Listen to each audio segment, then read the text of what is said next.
मोदी जी मेरे लिए भाग्यशाली होते हैं। जब मोदी जी 2018 में आए थे उस टाइम भी लोग कह रहे थे मोदी आएगा, मोदी का चेहरा आएगा।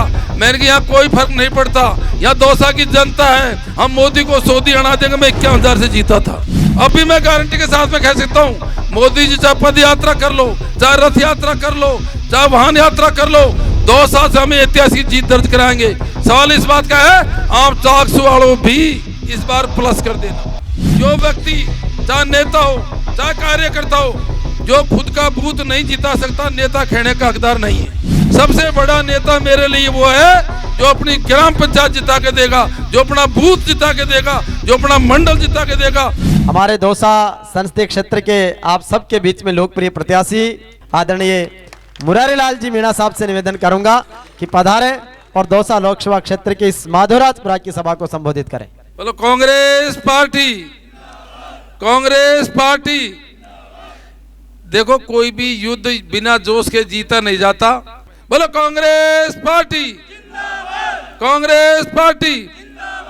हम सबके सम्मानीय हमारे प्रदेश के प्रभारी रंधावा साहब, हमारे बहुत ही ऊर्जावान प्रदेश अध्यक्ष सम्मानीय डोटासरा जी, हमारे विधायक भाई मनीष जी यादव, हमारे जयपुर के जिला अध्यक्ष भाई गोपाल जी, हमारे पूर्व विधायक भाई जो आप सुन रहे थे अभी सोलंकी जी, पूर्व विधायक भाई प्रकाश जी, और मैं सम्मानित मंच बोल देता हूं। और अति सम्मानीय, बहुत सम्मानीय मेरे सामने विराजमान हमारे साथियों, हमारे भाइयों और भाई आरएलपी के, जिनकी वजह से थोड़ा बहुत करंट दिख रहा है आप में, यूथों में करंट दिख रहा है, भाई बाबूजी रेड़ा साहब। साथियों, ये समय है, मैं आपसे निवेदन करना चाहूंगा, वर्तमान परिस्थिति जो देश की है, जो मोदी जी करना चाहते हैं, जो अमित शाह करना चाहते हैं, वो ठीक नहीं है। हम लोग 75 साल में, हम गरीब परिवारों के लोग हैं, हम किसान परिवारों के लोग हैं, हमने बहुत कुछ सहा है हमारे बुजुर्गों ने, और उस प्रजातंत्र के कारण, उस भारतीय संविधान के कारण, बाबा साहब के संविधान के कारण हमको समानता का अधिकार मिला, हमको शिक्षा का अधिकार मिला, हमको प्रजातांत्रिक व्यवस्थाएं मिली, हमें चुनाव लड़ने का अधिकार मिला, हमें संविधान में आरक्षण मिला। ये मोदी जी यदि इस बार तीसरी बार चुनाव जीत गए तो इन सब चीजों को कम करना चाहते हैं, इनको खत्म करना चाहते हैं। आपने देखा होगा वो संविधान में संशोधन करना चाहते हैं। अभी भाई बाबूजी रेड़ा कह रहे थे, उनके नेता झूठ बोलते हैं। 4-5 दिन पहले जो हमारे भाई हनुमान जी बेनीवाल के सामने प्रत्याशी चुनाव लड़ रही हैं, उन्होंने स्पष्ट कहा है और देश के अंदर मोदी जी की तीसरी बार सरकार आएगी तो हम संविधान में संशोधन करेंगे। संविधान संशोधन का मतलब है इस प्रजातांत्रिक व्यवस्था को, जिसके माध्यम से एमपी बनते हैं, एमएलए बनते हैं, प्रधान बनते हैं, सब बनते हैं, प्रधानमंत्री बनते हैं, उस व्यवस्था को चेंज करेंगे। और कई कंट्रियों में ऐसा है भी, आप देख लो रसिया में, आप देख लो चाइना में, आप देख लो उत्तर कोरिया में, आप देख लो ईरान में, वहां एक तरह से चुनावी प्रक्रिया को तहस नहस कर दिया। यदि इस बार जीत गए तो चुनाव व्यवस्था को ऐसे ही कर देंगे। हो सकता है आपको मतदान करने का मौका ही नहीं मिले, हो सकता है आपको मतदान करने का मौका ही नहीं मिले। साथ साथ में संविधान में संशोधन करने के जो हमको भारतीय संविधान में हमको अधिकार दे रखे हैं, जो हमको व्यवस्था दे रखी है, उनको भी ये कमजोर करेंगे। इसलिए साथ ही ये चुनाव ऐसा चुनाव नहीं है जैसा हमेशा चुनाव होते थे। दूसरा, आप सब जानते हो, देखो हम किसान परिवार से आते हैं, आप भी किसान हो, हम भी किसान के बेटे हैं। हमारे पास में 2 ही काम थे, या तो हम खेती करते थे और या हमारे बच्चे पढ़ने के बाद में नौकरी करते थे। और ऐसा हर किसान इस देश के अंदर हो सकता है 1-2 अपने बच्चों को इसलिए पढ़ाते हैं कि हमारे बच्चे पढ़े लिखे और नौकरी करें। लेकिन जब से ये सरकार बनी है इस देश के अंदर, सबसे कम इन्होंने सरकारी रोजगारों का सृजन किया है, सरकारी नौकरियां इन्होंने निकाली नहीं। भारत युवाओं का देश है, संसार में सबसे ज्यादा बेरोजगारी देश के अंदर है। और इन्होंने क्या किया है, इन्होंने विभिन्न माध्यम से जो हमारे सरकारी संस्थान थे, जो हमारे सरकारी उपक्रम थे, एक एक को खत्म किया और हमारी नौकरियों को खाया। इन्होंने हमारी नौकरियां कम की हैं। आप जयपुर के नजदीक रहते हो, आपका हवाई जहाज में गए होंगे। आप देख लो, आज जयपुर एयरपोर्ट का संचालन कौन कर रहा है? अडानी कर रहा है। बॉम्बे एयरपोर्ट का संचालन कौन कर रहा है? अडानी कर रहा है। हमारे एयर इंडिया का हवाई जहाज किसको बेच दी? एयर कंपनी टाटा को बेच दी। और जिन हमारे लड़कों को, जिन हमारे बच्चों को इन कंपनियों में 1-1, 1.5 लाख तनख्वाह मिलती थी, आज उन्हीं कंपनियों में प्राइवेट होने के बाद में हमारे बच्चे 10-10 हजार में काम कर रहे हैं। आप देख लो इनकी भावना।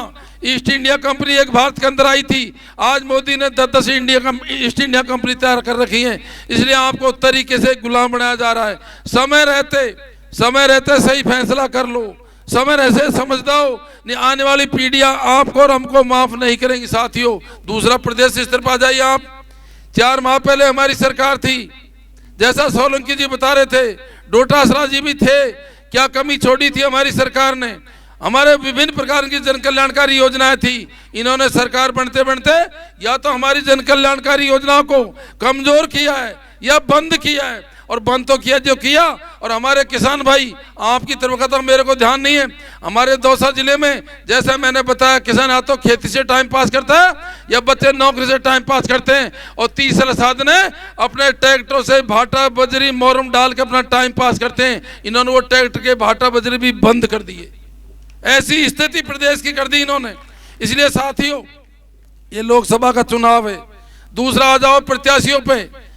मैं मुरारी लाल मीणा, आपको पता है मेरी धर्मपत्नी पिछली बार चुनाव लड़ी थी। मैं दौसा से 4 बार विधायक रहा हूँ, 2 बार डोटासरा जी की कृपा से, रंधावा जी की कृपा से मंत्री भी रहा हूँ। सब सुनते हैं एक दूसरे के बारे में, मेरे बारे में आपने सुन रखा होगा। मैं सुबह से क्षेत्र में घूम रहा हूँ, यहाँ पहले भी आया। लोग कहते हैं साहब काम तो बाद की बात है, हम तो सांसद जो चुन देते हैं दोबारा आके दर्शन ही नहीं करता। यहाँ पर आप 40 साल से बीजेपी का सांसद चुन रहे हो। 40 साल से, कितने साल से? हमारे दौसा भी हम 15 साल से चुन रहे हैं। 15 साल पहले हमारे स्वर्गीय राजेश पाठ सांसद हुआ करते थे, सचिन जी हुआ करते थे। राजेश पाठ के साथ में मैंने काम किया है। वो हर 2-3 महीना में पूरे अपने क्षेत्र का, गांव ढाणियों का दौरा करते थे, प्रत्येक दुख सुख में शामिल होते थे। अब तो लोग भूल गए कि सांसद भी क्षेत्र में आते हैं क्या। मैं आपको ये विश्वास दिलाता हूं, यदि आपने मुझे मौका दिया, पूरा आपका मान सम्मान होगा, पूरा आपका रेस्पेक्ट होगा। प्रत्येक गांव ढाणी में आएंगे, आपकी समस्याओं को सुनेंगे, आपको एहसास होगा अब वास्तव में एक अच्छे सांसद का चुनाव किया है। साथियों, इन बातों के साथ साथ में ही मेरा आपसे एक निवेदन और है।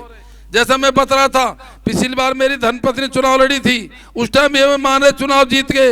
हालांकि ये सही है कि राजस्थान में सबसे कम वोटों से हारी थी। और साथियों, मैं आपके बीच में नया था। 3 विधानसभा क्षेत्र ऐसे थे जहां मैं नया था।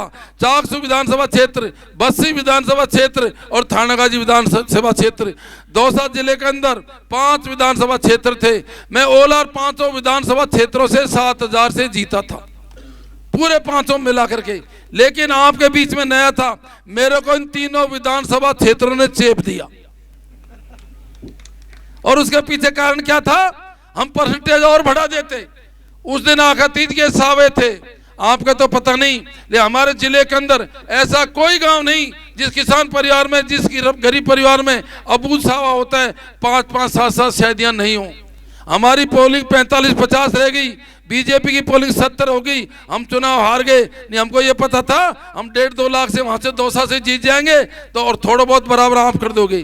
साथियों, इस बार मेरा आपसे निवेदन है, यदि आप चाहते हो, जिन बातों पर मैं बोला हूं, भारत के संविधान में संशोधन नहीं हो, आप चाहते हो आपके लड़के बेरोजगार नहीं हो, आप चाहते हो किसानों के एमएसपी लागू हो, आप ये सारी बात चाहते हो, तो आने वाली 19 तारीख को, वैसे इस बार ठीक ठाक सा लग रहा है मेरे को।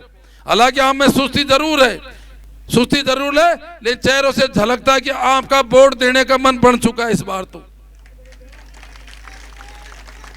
वोट देने का मन बन चुका है। मेरा आपसे निवेदन है, मेरा आप सभी से निवेदन है, आप तो 19 तारीख का ध्यान रखना। कन्हैयालाल जी को आप जानते हो, वो भी 3-4 बार विधायक रह चुके। दूसरा और मेरा निवेदन है, कन्हैयालाल जी बस्सी से विधायक रहे थे, परिसीमन से पहले रहे थे। उस टाइम लूणियावास उनका गांव था, बस्सी विधानसभा में आता था। परिसीमन के बाद में उनका मूल गांव लूणियावास जयपुर ग्रामीण लोकसभा में आता है, बगरू विधानसभा में आता है, हमारे लोकसभा क्षेत्र के भी नहीं है। ये हो सकता है कई साथियों को पता, कईयों को नहीं हो। एक दिन मैं बस्सी घूम रहा था, बस्सी वाले कह रहे थे अक्सर हमारे 20 साल विधायक रहे हैं, उन्होंने आने जाने में कमी नहीं छोड़ी, दुख सुख में आते जाते थे, बिल्कुल ठीक बात है। लेकिन अगर काम तो कभी एक पैसा का नहीं करते थे। मैंने कि जो एक पैसे का काम नहीं करते थे उनको दिल्ली क्यों भेजते हो? दिल्ली मुझे भेजो, उनको यहीं रखो। भाई सही बात है ना साथियों। मैंने करीब करीब सब विधानसभा क्षेत्रों का दौरा कर लिया है और ये दौसा सीट बीजेपी वाले भी जान रहे हैं यहाँ क्या होने वाला है। इसलिए इस दौसा संसदीय क्षेत्र के अंदर हमारे योगी जी आगे लालसोट, हमारे मुख्यमंत्री आगे आपका चाकसू, दूसरे मुख्यमंत्री आगे सिकराय, अमित शाह आ रहे हैं महुआ, राजनाथ सिंह आ रहे हैं बस्सी और मोदी जी आज पद यात्रा कर रहे हैं दौसा में। लेकिन हम दौसा वालों ने कह दिया है, आप देख लेना मोदी जी मेरे लिए भाग्यशाली होते हैं। जब मोदी जी 2018 में आए थे उस टाइम भी लोग कह रहे थे मोदी आएगा, मोदी का चेहरा आएगा। मैंने कहा यहाँ कोई फर्क नहीं पड़ता, यहाँ दौसा की जनता है, हम मोदी को सऊदी अड़ा देंगे। मैं 51,000 से जीता था। अब भी मैं गारंटी के साथ में कह सकता हूँ, अभी मैं गारंटी के साथ में कह सकता हूँ, मोदी जी चाहे पद यात्रा कर लो, चाहे रथ यात्रा कर लो, चाहे वाहन यात्रा कर लो, दौसा से हमें ऐतिहासिक जीत दर्ज कराएंगे। सवाल इस बात का है आप चाकसू वालों भी इस बार प्लस कर देना।